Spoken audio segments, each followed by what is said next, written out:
Ni siku chache zimepita tangu kampuni ya Meta kufunga zaidi ya akaunti 544,000 za mitandao ya kijamii zinazodaiwa kumilikiwa na watoto. Hatua inayokuja kufuatia kuanza kutekelezwa kwa sheria mpya ya mitandao ya kijamii nchini Australia.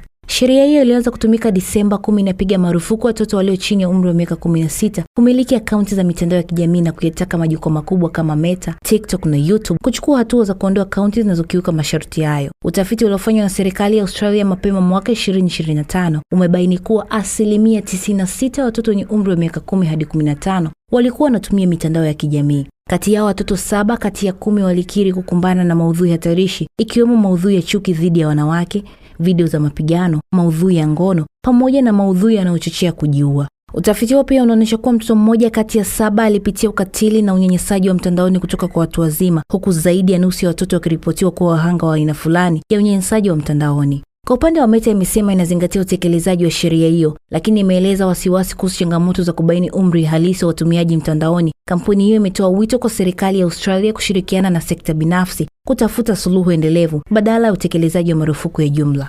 Nchini Tanzania, tafiti zinaonyesha watoto wengi hususan wa umri wa miaka 12 hadi 17 wanatumia internet kupitia simu za mkononi kwa ajili ya mitandao ya kijamii kujifunza na kuburudika. Ingawa majukwaa ya kidijitali yanatoa fursa za elimu na burudani, pia yanawaweka watoto katika hatari mbalimbali, ikiwemo unyanyasaji wa kingono mtandaoni, uonevu wa kidijitali na ukiukwaji wa faragha. Moja ya athari ambazo zinajitokeza ni pamoja na watoto kushindwa kukuza lugha zao kwa sababu ya muingiliano baina yake yeye na kifaa sio sawa na muingiliano baina yake yeye na watu halisi. Lakini pia ujifunzaji wa watoto unakuwa na changamoto kwa sababu ule wanaita span of concentration, kwa maana uwezo wa kumakinika kwenye kitu kwa muda mrefu unakuwa unapungua.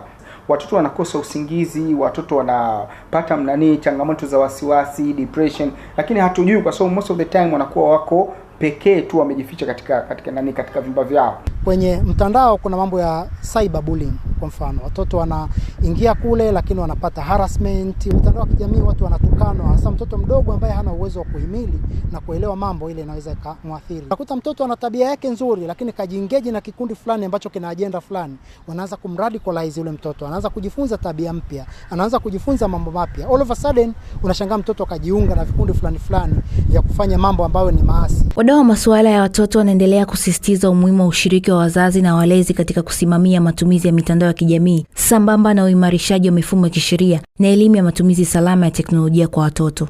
Vijana wetu sasa hivi wanaiga nani za nje ambazo sisi kwa kweli kwetu ni mbaya.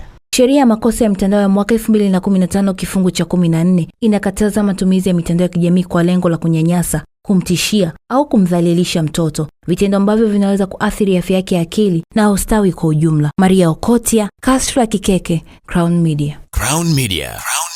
Hapa ni nyumbani.